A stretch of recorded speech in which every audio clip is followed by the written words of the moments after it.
Okay, this is my third time recording this. I'm just going to try and shorten it down a little bit. I think my camera's splitting up the video. But yes, welcome to another common comments and questions. I'm going to be answering one of your most frequent questions that you post in the comment section of my videos. Whilst working on my drift car here, I'm changing the shock setup and a few bits, so I'll be a bit distracted, but I've got to get this done a bit short on time. So yeah, one of your most common questions is, what is the best drift car for a beginner? Now, the simple answer is, I don't know. There's so many drift cars out there, so many versions, so many companies doing drift cars. There's no one real answer. But I'm going to try and give you some good advice, just to give you sort of the best possible picture, best possible advice for buying a beginner drift car. Oops. So the first thing to consider is ready to run, or a kit version. Now, ready to runs come with battery, charger, and the transmitter, the radio, and the car itself. Whereas a kit version comes with usually just like a Tamiya kit. Your standard Tamiya kit will come with the plastic parts for the car, the motor, and the ESC, the speed control for the motor. That's generally what will come in a kit, and you obviously have to build the car yourself.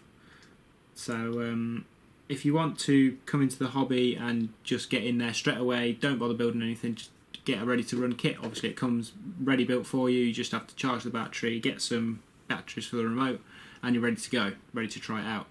But if you want to learn a bit more, you can get a kit version. You can build it yourself. You know how to fix it. You know how to upgrade it. You know how to take things apart, put things back together. You've got that knowledge in your head because you've built it yourself. I'd always recommend, and I think most RC people would always recommend, getting a kit version, because you simply know how it goes together, know how it comes apart. And it's going to be a lot easier in the long run if you want to upgrade or change parts or fix stuff. So I'd always recommend getting a kit version. Always recommend it. I'm always going to get kit versions. The only ready-to-run I've had is my HPI Bullet, my Nitro car upstairs. That's the only ready-to-run kit I've had, ready-to-run RC I've had. So yeah, I'd always recommend getting a kit version. But if you just want to get into RC drifting really quick and you just want to test it out really quickly, get a ready-to-run version. You can just charge the battery and get straight in there drifting. So that's the first point. I've got my little iPod down here with a list of stuff to talk about. Next thing to consider is what type of RC drift car you need. There's four-wheel drive, counter steer, or rear-wheel drive. Now, four-wheel drive RC means all four wheels spin at the same speed. A rear-wheel drive is self-explanatory. Rear wheels do the driving, and the front wheels are just motionless. They don't have any force, any drive to them. And a counter-steer kit is where the rear wheels and the front wheels can spin at different speeds. Often for drifting, the rear wheels spin faster than the front wheels. The rear-wheel drive and the counter-steer kits are often on the higher end for more pro level, and the four-wheel drives are more for beginner. I started with a four-wheel drive kit, and it's a lot easier to learn with, but it's a lot more sort of predictable, and it doesn't drift at such big angles, so you can keep your drifts for a bit at higher speed and for longer in the four-wheel drive form. Rear-wheel drive and counter-steer kits are often at slower speeds and really big angles. And more sort of tight tracks. So if you're a beginner, I'd recommend getting a four-wheel drive kit or RC, and then if you want to advance, go for a sort of a rear-wheel drive or counter-steer kit. So go for a four-wheel drive kit first. Then there's belt-driven or drive shaft-driven RCs. This is a drive shaft-driven car. I'll quickly show you here. Make sure nothing falls off, but you can see this orange line in the middle here goes all the way up there. That's a solid drive shaft that links the front and rear diffs together, that spins the front and rear wheels at the same speed.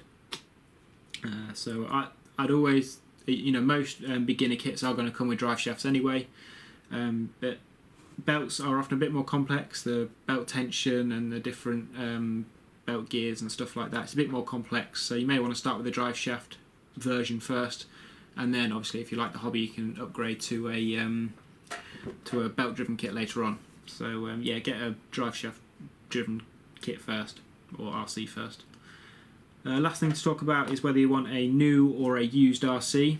Now, if you're brand new and you don't know whether you're going to like the hobby or not, I think I'd go for a used kit. They're going to be generally cheaper, And if you get a sort of a ready-to-run style used kit, you can get everything with it: the transmitter, the battery, the charger, and the car itself. And it'll come with everything. You can get it for considerably less than a new RC, probably about sort of 40, 50, 60 pounds for a used ready-to-run kit like this. Not with all the upgrades, obviously. But if you don't want to go down that route and you don't trust certain people, I mean, it's best not to trust anyone on eBay unless they've got a really good feedback score. So if you don't want to go down that route, go for a new kit. It's brand new, it's a new platform, everything's new, there's going to be no problems with it. So I'd generally suggest going for a used kit if you're new to the hobby and you don't know if you're going to like it or not. You'll make the same money back because it's a used kit already. If you go for a new kit, you've got the risk of when you come to sell it, it's now a used kit because you've used it, and you'll lose a bit of money on it. So there's that to consider as well. I'd go for a used kit. So yeah, that's my general advice really. I'll summarise in a minute, but what I'm going to do is I'm going to leave some links in the description down below to some websites that I frequent quite a lot, RC websites. So there's modelsport.co.uk. They do so many RC cars, it's unbelievable. And what I'll do is I'll link to all the ready-to-run drift cars they do and all the kit versions of drift cars they do. I'll link to those pages and you can have a look, see what versions, prices, all that sort of stuff. And I'll also link you to the RC Geeks page. They've got loads of drift cars as well, generally HPI and Tamiya, same as Model Sport, but you've got better pictures and better descriptions, different descriptions, reviews, stuff like that. So I'll link to them in the description down below. But yeah, that's my general advice really. I go for a kit version always, so just so you know how it goes together, how to take it apart, upgrades, stuff like that. You know how it works.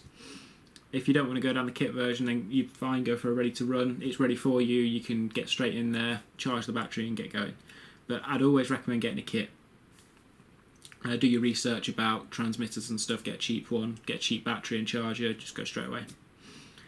Go for a four-wheel drive like this. It's going to be a lot easier to learn. You can do it at higher speeds, bigger tracks and stuff like that. It's going to be a lot easier to learn with a four-wheel drive kit. And then if you want to advance, you can go to a rear-wheel drive or counter-steer kit.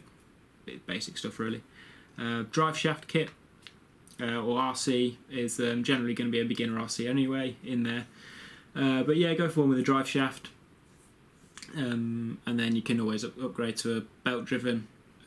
You can mess around with the belt tension and the belt drives and stuff like that. You can mess around with that if you want to advance and just raise the level of your RC knowledge.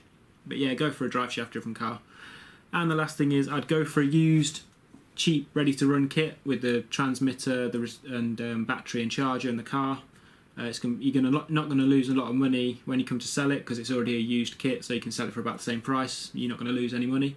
But if you don't trust the used car, sort of used RC market, then go for a new one. You'll be spending a bit more, but it's a fresh platform. There's nothing wrong with it, and everything's new. So yes, that's my general advice for beginner drifting. If you've got any questions or comments, leave them down below. I'll answer them as soon as I can.